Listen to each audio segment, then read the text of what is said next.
Tayyib, Assalamualaikum warahmatullahi wabarakatuh. Bismillahirrahmanirrahim. Alhamdulillahi rabbil alamin. Salatu wassalamu ala asyrafil anbiya'i wal mursalin wa ala alihi wa sahbihi wa sallim ajma'in. Qala al-muallifu rahimahullahu ta'ala wa nafa'ana bi'ulumihi fid dharain amin. Babul munada. Al-munada khamsatu anwa'in. Al-mufradul alamu wan nakiratul maqsudatu wan nakiratu ghairul maqsudati wal mudafu wasyabihu bil mudafi. Fa ammal mufradul alamu wan nakiratul maqsudatu fayubnayani 'ala ad-dhamm min ghairi tanwinin nahwa ya zaidu wa ya rajulu wasalatsatul baqiyatu mansubatun la ghairu. Baik, babul munada. Sekarang kita akan membahas tentang bab munada. Apa itu munada? Munada itu adalah isim mansub yang terletak setelah harfun nida. Kalau kita terjemahkan ke dalam bahasa Indonesia, al-munada itu adalah keterangan panggilan.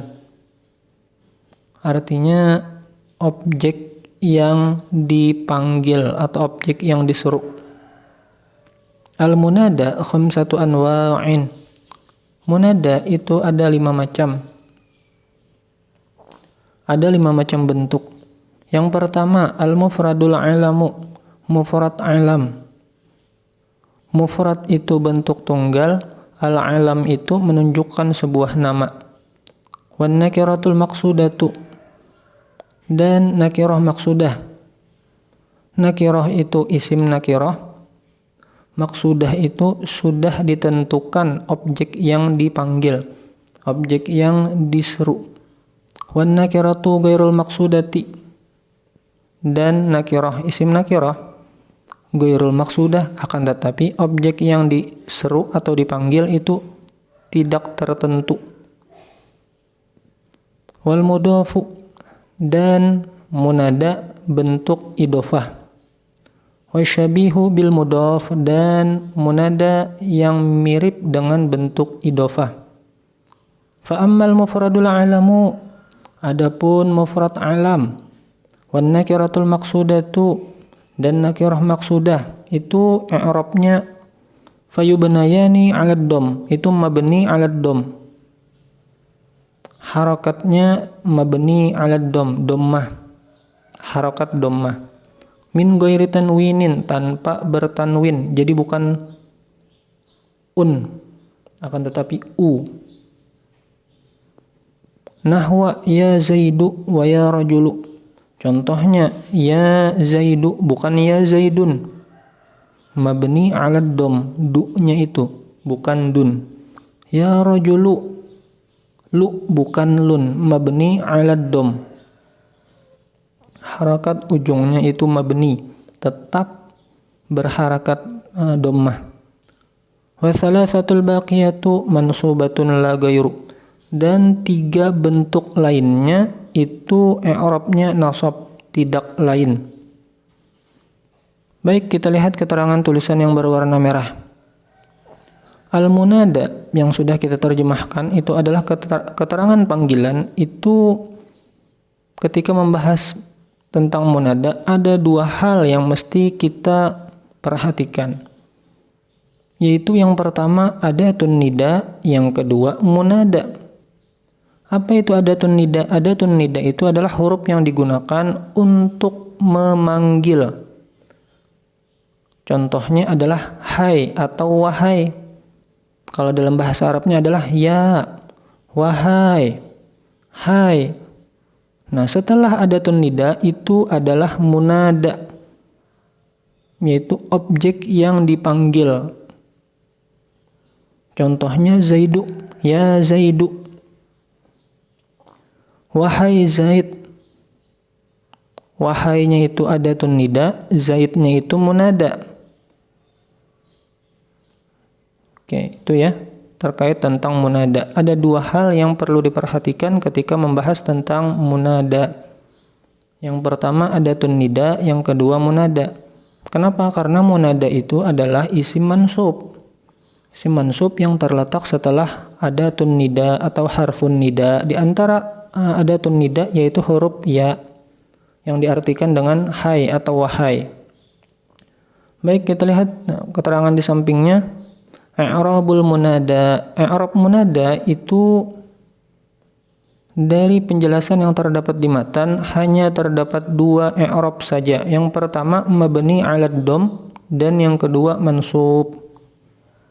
Baik, coba kita teliti. Bentuk apa saja yang mabni 'alad dom, bentuk apa saja yang i'rabnya mansub.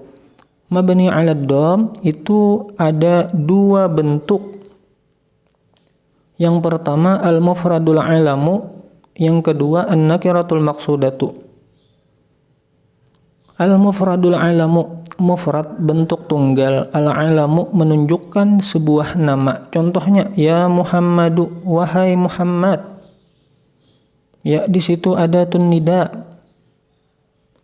Muhammadu itu munada. Ya, di situ i'rabnya adatun nida mabni 'ala sukun. Karena alifnya tidak berharokat. Jadi dianggap sukun.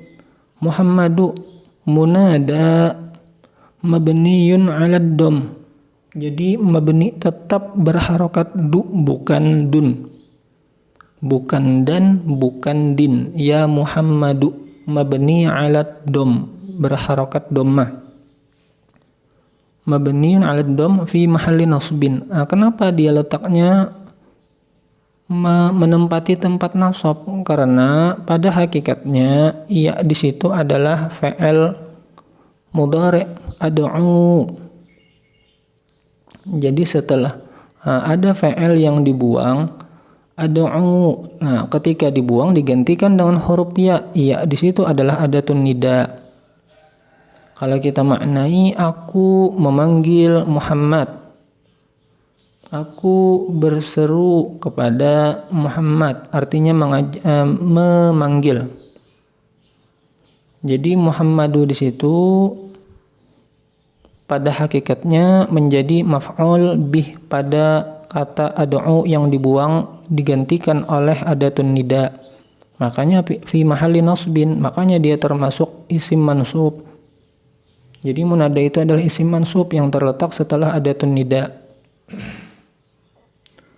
Itu contoh bentuk al-mufradul alam mabni 'alad dom. Contoh yang bentuk yang kedua an-nakiratul maqsudatu mabni 'alad dom i'rabnya ya rajulu, wahai laki-laki. Ya rajulu, ya di situ adatun nida mabni 'ala sukun. Rajulu itu munada mabniun 'alad dom fi mahalli nasbin. Jadi an-nakirah isim nakirah, rajulu isim nakirah tanpa dimasuki alif lam dan dia tidak bertanwin. Al-maqsudah tertentu, ya rajulu artinya ketika mutakallim itu ingin ngomong dia sudah menentukan ya rajul. Pokoknya ya rajul yang saya ajak ngomong atau yang saya panggil di situ ada laki-laki. Sudah ditentukan oleh mutakallim, oleh pembicara. Ya rajul maksudah ditentukan oleh mutakallim.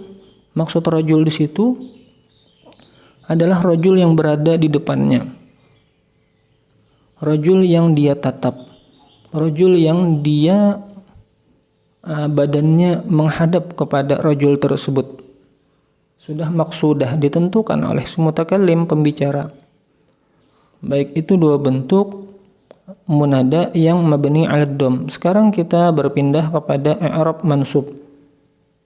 I'rab mansub itu terdapat tiga bentuk. Yang pertama an-nakiratu ghairul maqsudah. Nakirah isim nakirah ghairul maqsudah, tapi tidak ditentukan siapa yang diajak ngomong yang dimaksud oleh mutakallim. Contohnya ya rajulan khudh biyadi, wahai laki-laki, khudh biyadi, tolonglah pegang tanganku. Pegang tanganku. Pokoknya yang mempunyai jenis kelamin laki-laki, tolong bantu aku. Pegang tanganku. Nah, jadi tidak ditentukan dia nakirah rajulan. Dan dia tidak ditertentu siapa yang dimaksud oleh mutakallim ini, yang penting laki-laki. Tidak tertentu laki-laki siapa saja yang berada di hadapannya, yang berada di sampingnya, yang berada di sekitarnya. Tidak ditentukan. Jadi ya itu adatun nida mabni ala sukun. Rajulan itu munada mansubun bil fathati zahirati, dengan fathah yang zahir. Khud itu fi'il amar, biadi itu jar majrur. Fi mahalli nasbin maf'ul bih, kepada khud. Syibhul jumlah minal jar wal majrur fi mahalli nasbin khabar maf'ul bih li khud, dari kepada fi'il amar. Itu bentuk yang pertama. Bentuk yang kedua al-mudhaf. Jadi munadanya mudhaf menjadi mudhaf. Contohnya ya nurul ain, wahai nurul ain, yang memberikan cahaya kepada mata. Nurul ain menjadi cahaya bagi mata. Nurul ain. Ya itu adatun nida mabni ala sukun, karena alifnya di situ tidak berharokat, jadi dianggap mabni ala sukun. Nura di situ mudhaf. Di situ munada mansubun. Wa alamatu nasbihi fathatun zahiratun fi akhirih wa huwa mudhaf. Al-aini mudhaf ilaih. Jadi nurul aini itu adalah kata majmuk. Dia adalah bentuk idhofah. Nur itu disandarkan kepada ain. Cahaya mataku, atau yang memberikan cahaya kepada mataku atau hatiku. Ya nurul ain, wahai orang yang memberikan cahaya kepada hatiku. Itu nuranya di situ mudhaf, nuranya di situ munada, al-aini di situ mudhaf ilaih. Mansub dia. Wa alamatu nasbihi fathatun zahiratun fi akhirih. Fathahnya itu zahir pada akhirnya. Yang ketiga asyabihu bil mudhaf. Contohnya ya taliq. Kenapa dinamakan syabih bil mudhaf? Mirip dengan bentuk idhofah.